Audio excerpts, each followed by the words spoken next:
Hello and welcome to the Atlanta Opera Podcast.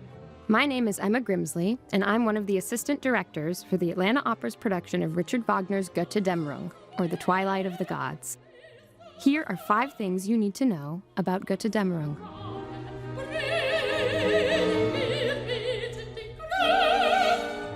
Number 1, the 4th and final chapter.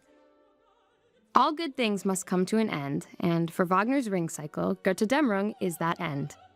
All of you Ring Cycle fans out there know that Wagner's Der Ring des Nibelungen is a tetralogy, a 4-part series of epic, mythology-inspired operas that premiered in the 1860s and 70s. Rheingold is the first, Die Walküre is the second, Siegfried is the third, and Götterdämmerung, which premiered in 1876, exactly 150 years ago this summer, is the 4th and final chapter. I highly recommend scrolling back through the Atlanta Opera podcast and listening to episodes of 5 Things to Know and Blink Opera about the first 3 operas in the cycle. But here's the beautiful part.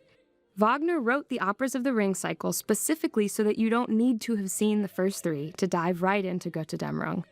Wagner built recaps into the drama. The characters themselves explain all the mystical, mythological action that got them to this point. One of my absolute favorite facts about the 4-part structure of The Ring is that when Wagner had the idea to write this absolutely gargantuan story, it was the plot of Götterdämmerung that he sketched out first. Wagner wrote the libretto for Götterdämmerung and then realized it might need a prequel for context, so he outlined Siegfried. Then he realized that Siegfried might need its own prequel. That was Walküre. Then Walküre needed a prequel. That was Rheingold. Once he had the sequence sorted out, he spent about 20 years writing all the music in order. Rheingold first, then Walküre, then Siegfried, then Götterdämmerung. And that's what makes Götterdämmerung such a transcendent masterpiece. By the time Wagner got around to writing the music for this final opera in the cycle, the one he'd been dreaming about since the very beginning, he had 3 whole operas worth of glorious musical ideas to draw from. As a result, Götterdämmerung is the richest, deepest, and most immersive of the 4.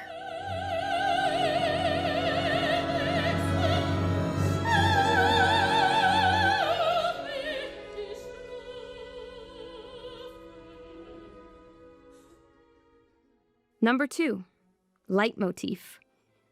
There's no doubt that Wagner was an innovator. With every opera he composed, he experimented with new ways of using music to tell stories.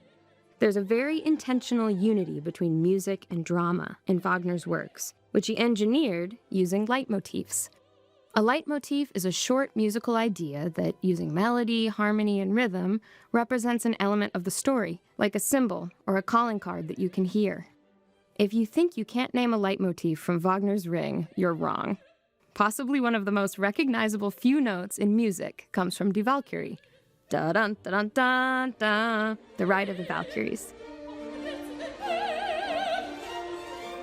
That little tune is the leitmotif Wagner used as a musical symbol to represent the Valkyrie sisters, specifically the Valkyries riding their mighty flying horses. Whenever Wagner wanted the audience to understand that what's happening on stage has something to do with the Valkyries, or even a memory of the Valkyries, he wrote that specific leitmotif into the music. There are hundreds and hundreds of leitmotifs in The Ring. There's one for love, and one for grief, for fate, for fire, for revenge. They help the audience navigate both the story and the character's emotional subtext.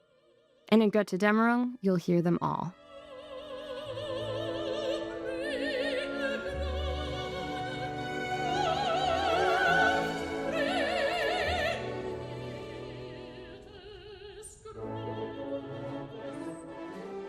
Number 3, the world of mortals. When Wagner started writing the Ring operas, he was eager to do something non-traditional. Originally, he wanted to sidestep usual operatic conventions of the time and do something totally new by writing all 4 Ring operas without a chorus. And for the first 3 operas in the cycle, that's exactly what he did. But by the time he got around to writing Götterdämmerung, it was clear to him that a big old chorus was exactly what the final installment of the cycle needed. In the very first scene of the very first opera, Alberich steals gold from the Rhine River and forswears love forever in order to forge that gold into a magical ring that can rule the world. The 3 operas that precede Götterdämmerung follow the ring as it corrupts gods, giants, and all sorts of powerful mystical beings. In Götterdämmerung, though, the power of the ring makes its way into the world of mortals.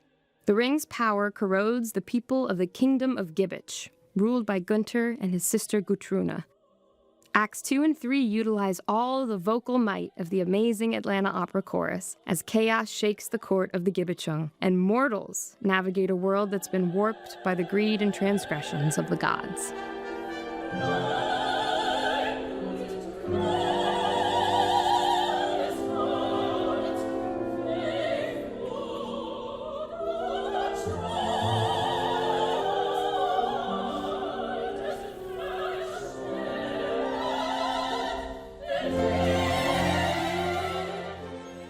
Number 4, the daunting length. There's no way around it. Götterdämmerung is long. Act 1 is about 2 hours and 4 minutes. Act 2 is an hour and 8 minutes.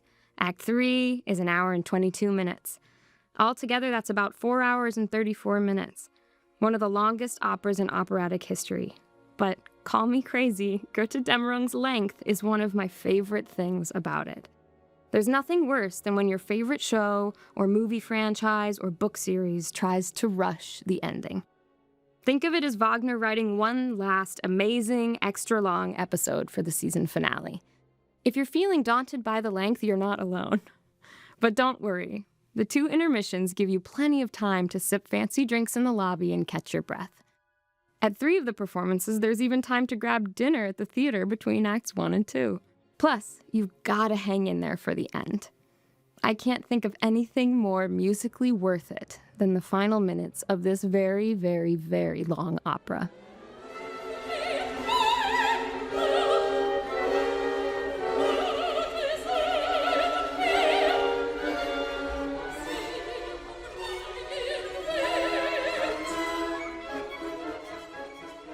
Number 5, A Woman Saves the World.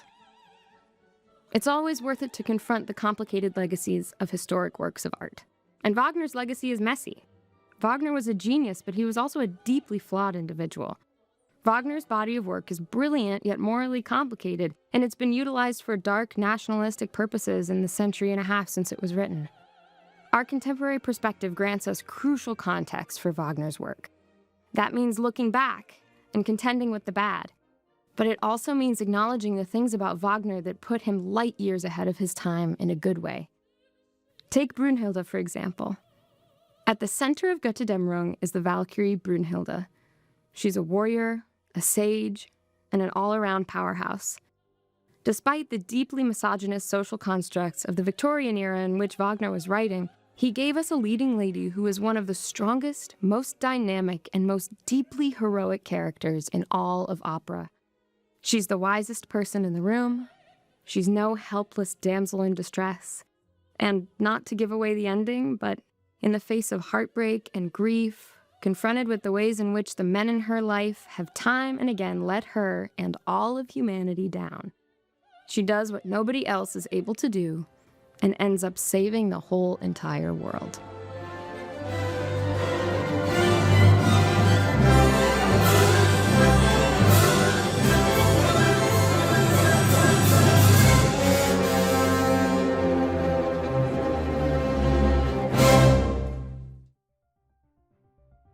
Now you have some insight into our upcoming production of Götterdämmerung, which will be performed at the Cobb Energy Performing Arts Center May 30th and June 2nd, 5th, and 7th. Thank you so much for joining me on the Atlanta Opera Podcast. If you'd like to prepare for Götterdämmerung by watching our previous Ring Cycle productions, Das Rheingold, Die Valkyrie, and Siegfried, don't forget to check us out at stream.atlantaopera.org. All of our previous productions are available to stream, and you can explore all our backstage content, including additional interviews, special features, and more. If you enjoyed 5 Things to Know About Götterdämmerung, please rate and review this podcast on Apple Podcasts, Spotify, YouTube, or wherever you find us. It's a great way for more people like you to find out about our content. And don't forget to subscribe for more great episodes about all of our upcoming productions this season. See you at the theater.